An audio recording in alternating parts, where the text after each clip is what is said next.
Olá pessoal, tudo bem? Meu nome é Xerxes Guzmão e eu gostaria de tratar de vocês de uma decisão recente do STF sobre o IPCA como critério de correção monetária dos créditos trabalhistas. Pois bem, antes de entrar propriamente nos efeitos dessa decisão, é importante traçar um pequeno histórico dessa discussão TR e IPCA na área trabalhista. Historicamente, a Justiça do Trabalho utilizou a TR como critério de correção monetária. O problema é que a TR inicialmente teve índices baixíssimos de correção e nos últimos anos esse problema se agravou porque a TR esteve zerada, ou seja, nos últimos anos simplesmente não houve correção monetária do crédito trabalhista. Isso levou uma parcela significativa da doutrina e mesmo da jurisprudência a afastar a TR como critério, pois insuficiente para a correção monetária, que é o seu fim, e a utilizar o IPCA. O TST, obviamente, conhecedor e tendo diversos casos que chegaram até ele sobre o tema, acabou tendendo a acolher a aplicação do IPCA e chegou até mesmo a realizar uma tabela de correção monetária que seria um modelo para todos os TRTs do país, utilizando justamente o IPCA como critério de correção.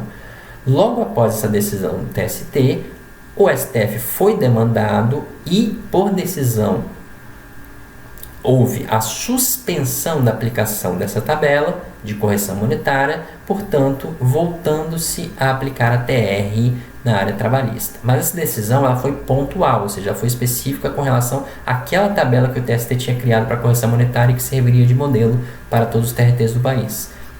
O que leva essa corrente que sustenta a aplicação do IPCA na área trabalhista a defender essa tese? Justamente a posição do STF, que em sucessivas decisões vem reconhecendo que a TR não é índice efetivamente capaz de corrigir monetariamente a parcela. É bem verdade que essas decisões do STF ainda não se aplicaram à área trabalhista, ao crédito trabalhista. Mas, em relação a diversos tipos de créditos, como os precatórios, por exemplo, o STF já reconheceu essa incapacidade da TR de realmente fazer a correção monetária. Logo, essa parcela da doutrina da jurisprudência trabalhistas, elas entendem que não haveria por que o crédito trabalhista, que possui natureza alimentar, não ser objeto da mesma interpretação. De toda forma, o STF ainda não tem decisão vinculante sobre o crédito trabalhista, sobre a aplicação da TR ou do IPCA sobre o crédito trabalhista, o que leva a toda uma discussão ainda existente na jurisprudência trabalhista. E essa discussão veio a ser exacerbada por conta dessa decisão recente do ministro Gilmar Mendes. É uma decisão liminar que ainda demanda confirmação pelo Pleno do STF, mas ela já possui efeitos vinculantes e, portanto, traz consequências práticas. Quais seriam essas consequências? Esse é o grande problema atual, porque há uma parcela da doutrina que entende que toda a execução trabalhista estaria interrompida, porque ela depende do critério de correção monetária. E, portanto, se não se sabe qual o critério e se o ministro Gilmar Mendes determinou a suspensão da aplicação do IPCA na área trabalhista, por consequência, para essa corrente, haveria uma suspensão de toda a execução trabalhista.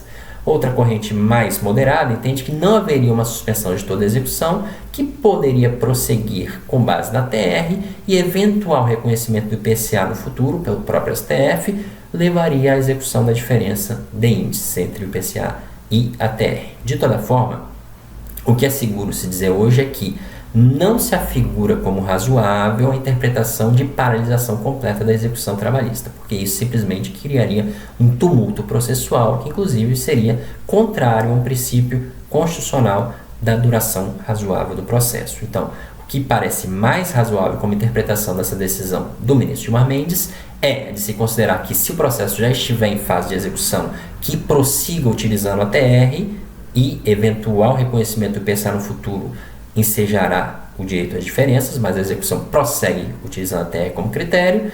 E se a discussão for na fase de conhecimento, o que se pode fazer, o que se deve fazer para não se travar o processo é se postergar a análise da questão para a fase de execução, né? Porque até se chegar à fase de execução, provavelmente o STF já terá uma posição mais definitiva sobre o tema e se terá mais segurança na decisão. Se não houver provocação específica das partes sobre o tema, simplesmente se deixa a discussão para a fase de execução, e se houver uma provocação específica, se posterga o seu exame com base nessa decisão do STF para a fase de execução igualmente.